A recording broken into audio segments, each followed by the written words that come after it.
The idea of having an alter ego has been something we've seen for generations. You only have to look at the likes of Anakin Skywalker and Darth Vader in Star Wars, or Walter White and Heisenberg in Breaking Bad. And of course, wrestling is no exception to this. Yes, over the years we've seen plenty of alter egos inside the squared circle, but who are some of the best examples of this? Well, that's exactly what we're going to be looking at right now, starting with Cody Rhodes and his other half, Stardust. Yes, we all know who Cody Rhodes is today, the top babyface star in wrestling, a whole new generation's version of John Cena. But it wasn't always this way for the American Nightmare. No, even if he spent the early years of his career working under the same name as he does now, there was a period between 2014 and 2016 where he morphed into an entirely different character altogether, a character known as Stardust. Who was Stardust?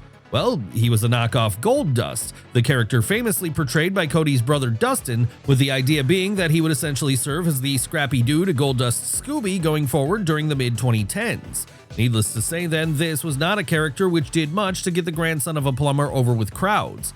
No, instead this one only saw him sink further down the crowd, with it looking unlikely he'd ever reach the main event at this point. So it should come as no surprise then that Cody would soon make the decision to leave WWE behind in 2016, and from there go down a path that would see him eventually become a founding father of AEW. And it should also come as little surprise to learn that ever since returning to WWE in 2022, Cody's rise to the top has been in part due to the fact that there have been no further sightings of Stardust. No, ever since making his comeback to Vince McMahon's promotion, he's very much kept his self-made presentation of the American Nightmare. But Cody Rhodes isn't the only OG member of the AEW roster who has had a notable alter ego during his career.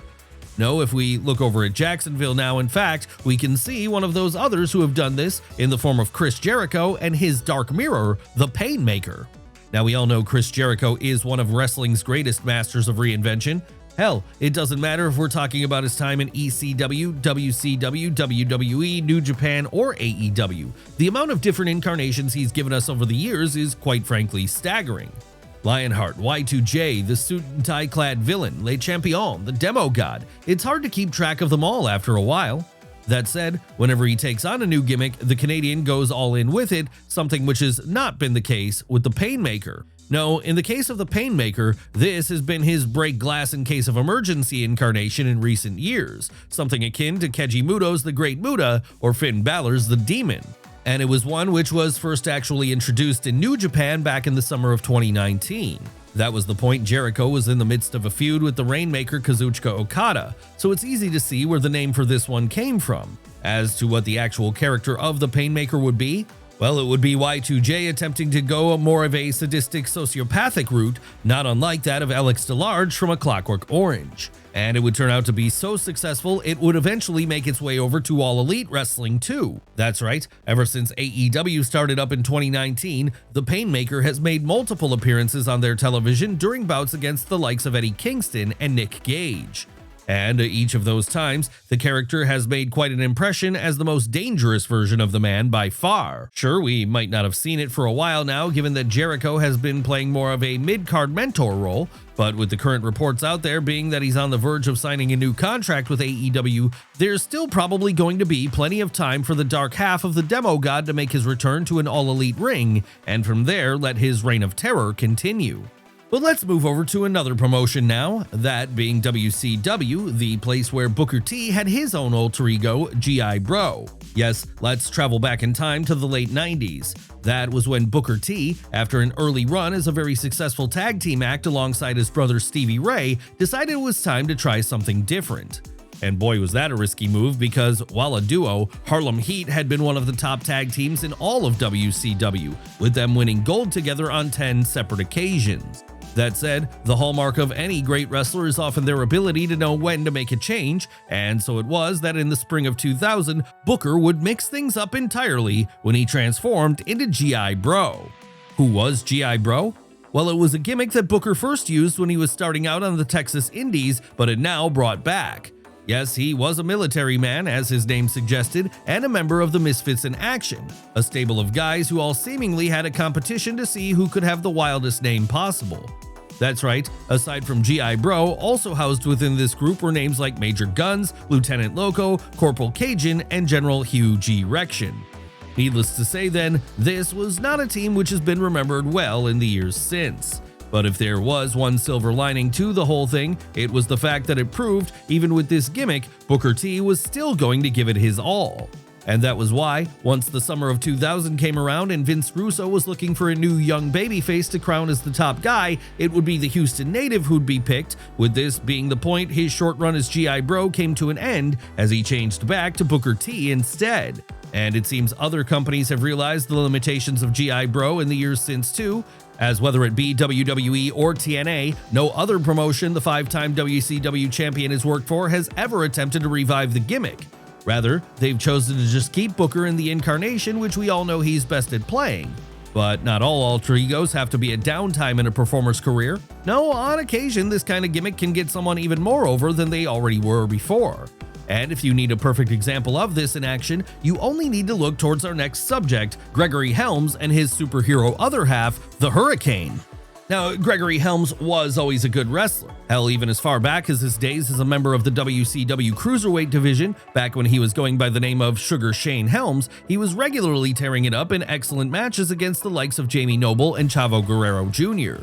And that would lead to him even becoming Cruiserweight champion for the Atlanta-based company at one point. But once WCW went under in 2001 and Helms found himself moving over to the WWF roster instead, he realized he was going to need to take things to the next level to get over. Yes, what he was going to need on top of this was an eye-catching character, something which ideally could appeal to children just as much as it could to adults.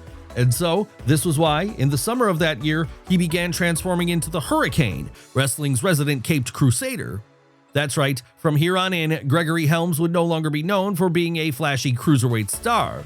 Rather, he'd be known for wearing the cape and mask down to the ring and fighting for truth and justice. Did this make for a main-level gimmick? No. Outside of that one notable feud with The Rock, the whole thing was very mid-card in its presentation. But it was certainly an entertaining mid-card character, one of the more entertaining of that time period, and it kept the North Carolinian relevant for a lot longer than he would have been had he still been a member of 3 Count. Even to this day, in fact, wherever you see Helms make a cameo appearance on either WWE, AEW, or just at an indie show, it's almost certainly going to be in that costume, with this just going to show just how much legs it has even after all this time. And if we're talking about how great of an alter ego the Hurricane turned out to be, we'd be remiss if we didn't mention that run he had in WWE ECW back in the day, where the whole thing took on another layer altogether, a layer which would see him alternate between being ace reporter Shane Helms and crime fighter the Hurricane. This was the point where any Superman comparisons went into overdrive as the man behind the mask started playing on-screen versions of both the Man of Tomorrow and Clark Kent. But Gregory Helms isn't the only performer to have used a mask in order to create a superhero alter ego version of themselves over the years. No, if we move over to TNA for a second, we'll find a very similar situation playing itself out with our next subject, Eric Young, and his own crime-fighting counterpart, Super Eric. That's right, Young was someone who first broke out in the Impact Zone during the 2000s with his lovable underdog character. In a way, he was kind of like that company's version of a Spike Dudley or a Crash Holly, an undersized figure who could go when it counted and who could always get fans behind him, and that led to him being a bit of a cult sensation. But even if he was over, by the time 2008 rolled around and his feud with Bobby Roode had wrapped up, the Ontario native knew it was time for him to mix things up and try something new. What would he come up with that was new at this point? Well, a superhero gimmick. That's right, like with the Hurricane a few years prior on WWE TV, Eric Young was about to find a whole new lease of life by wearing a mask and cape and fighting crime at every opportunity. Of course, his character would differ from the Hurricane somewhat in that it would somehow be even more comedic, with his outfit looking like it had been made by his mother as a Halloween costume. But this all added to the charm of it in the end. After all, when it came to Eric Young, no one was looking for him to be perfect. No, all the little goofy parts of his character made him even more endearing. So whenever he came out to the ring looking like a Temu cross between Rey Mysterio and Robin, the Boy Wonder, it got over with live crowds in a big way down in Nashville. That said, for as much fun as audiences were having with Super Eric and his partnership with Frankie Kazarian, it would not be a gimmick which was long for the world. No, after admitting to everyone that he was the man behind the mask in April of that year, Young would move away from it and start trying out other wacky ideas instead. What were some of these ideas? Well, one would be an Elvis impersonator, but that just didn't have the same magic for fans watching. So it should come as no surprise that when this character flopped, Super Eric made a brief return later in 2008 when he started teaming up with Shark Boy and someone else we'll get to in a moment. As things stand today, however, this would be the last time we'd see the Caped Crusader on TNA television. No, for the rest of his time there across various different eras, he's never felt the need to wear the mask again. Even when he went to WWE for a while in the late 2010s, Young would always wrestle as himself, not as Super Eric. But what about that other person we've alluded to a moment ago? Don't they deserve to be talked about for a while too? Why, yes they do. And that's why they're our next subject. Who are we talking about here? Why, Christopher Daniels and his alter ego, Curryman, of course. Yes, Daniels is without a doubt one of the best in-ring performers of his generation, but it wasn't only the in-ring aspect of wrestling he excelled at. No, there were points during his career where he was only too happy to lean into the comedy side of things as well. And perhaps the most notable example of the Fallen Angel doing this would be during his run as Curryman in the late 2000s TNA. Who was Curryman? Well, he was a masked wrestler who sometimes came down to the ring with a plate of curry on his head and who used moves like the Spicy Drop or the Curry Cradle. Sure, he may have been created by Daniels back in 1999 when he was working for Michinoku Pro over in Japan, but it would be in TNA that Curryman really made his biggest statement, as this was when he became allied with Shark Boy during his battles against the likes of Petey Williams, Jay Lethal, and Sanjay Dutt. However, it was never acknowledged on screen that Daniels and Curryman were one and the same, with the former going as far as to always deny in interviews that there was any connection between the pair. Sadly though, this would be one which would run its course by the spring of 2009, as that was the point the Fallen Angel would revert to his old moniker, all after a brief stint playing another masked star in Suicide, of course. Yes, while the spicy food-loving alter ego of the Michigan native would make the odd cameo reappearance over the years, this would mark the end of his full-time run as an active competitor. And with Daniels now being retired from the ring, it looks like we're never going to get another opportunity to see Curryman again. But let's move away from the men for now and over to the women instead, as it's there we find our next subject, another TNA alumni who has worked a notable alter ego while working for that promotion. That's right, it's time for us to talk about Chelsea Green and her other half, the hot mess, Laurel Van Ness. Now, anyone who's been watching WWE TV as of late will know exactly who Chelsea Green is. And that's because, as WWE's resident Karen, she's been able to carve out a spot on the card for herself with her great comedy antics. So much has she gotten over with this role, in fact, it would be in December of 2024 that she'd win a tournament to become the inaugural Women's United States Champion. But this wasn't always the incarnation Chelsea found herself in. No, back during her early days with TNA between 2016 and 2018, she'd instead go by the moniker of the hot mess, Laurel Van Ness. And Laurel Van Ness was presented as a girl who was in a constant state of disarray, both physically and emotionally. Hell, one of the first things she did in the Impact Zone was to be left to the altar by her on-screen boyfriend Braxton Sutter. So after that, she'd take to coming down to the ring in a disheveled wedding dress, all while messy makeup and a half-empty wine bottle were used to complete the look. And Laurel Van Ness was a big hit with fans, so much so she was even able to earn a brief run with the Knockouts Championship in 2017. After that though, Van Ness's time in Nashville would come to an end. That's right, when Green later returned to the Impact Zone in 2021, it would be under her own name. And that would also be the case with her various stints in WWE in the years since. Does this mean we're never going to see the hot mess inside of a SmackDown ring? Possibly. It would certainly be fun for her to bust that old gimmick out again, at least for one night, possibly if she's pushed to the point of breaking now that she's lost her United States title. But let's move away from the blue brand for a moment and over to the red brand instead, as it's there we find our next subject and his own alter ego, Chad Gable, and the luchador who goes by the name of El Grande Americano. That's right, it's been in recent months that Chad Gable has begun showing an all-new side to himself, and that was something which many felt he needed because despite being an excellent in-ring wrestler, he'd long since plateaued in the WWE, largely. Sure, he could have kept doing what he was doing as the heel leader of American Made, and would have made a solid role for himself on the show as a workhorse mid-carder, but evidently, the Minnesota native felt this wasn't enough for him at such a stage in his career. So what would Gable do to mix things up then? Well, like with people such as Hulk Hogan in the past, he'd start wearing a mask and presenting himself as a mysterious luchador who went by the name of El Grande Americano. And of course, the joke here was that, like with Terry Bollea and Mr. America, we're not supposed to know that Gable and Americano were the same person, despite it being patently obvious to anyone watching. And so began an angle where, allegedly hailing from the Gulf of America, the masked star would try to get one over on babyfaces each and every week, even if they knew fine well what he was doing.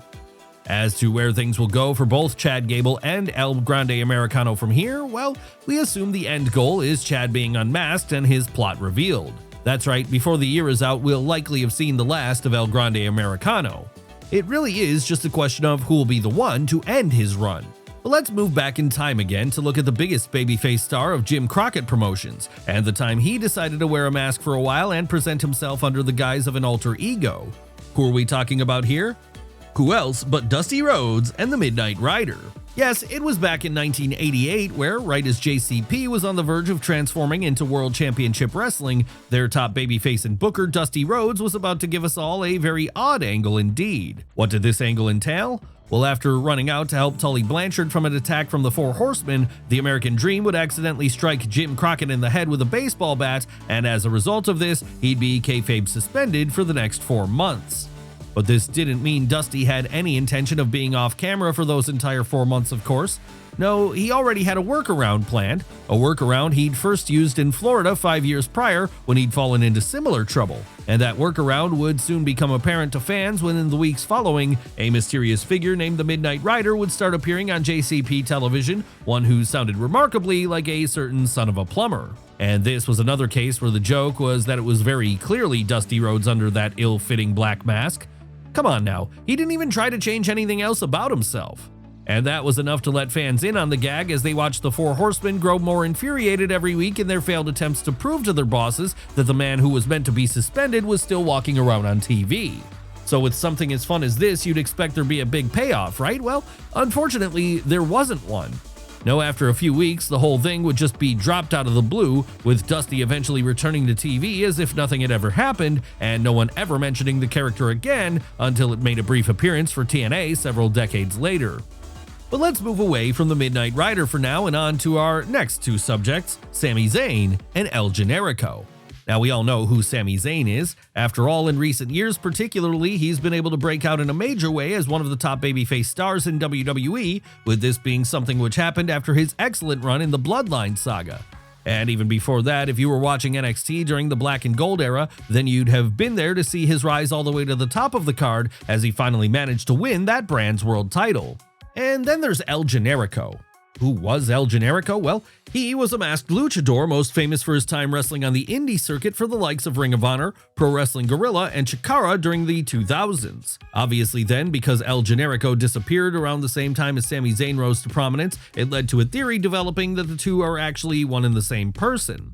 If it were true that it was actually Sami under that mask all these years, then it would be one of the better and more prominent examples of a wrestler having an alter ego in a long time, as with the pair, what we'd have would be two completely separate careers, each one Hall of Fame worthy in their own way.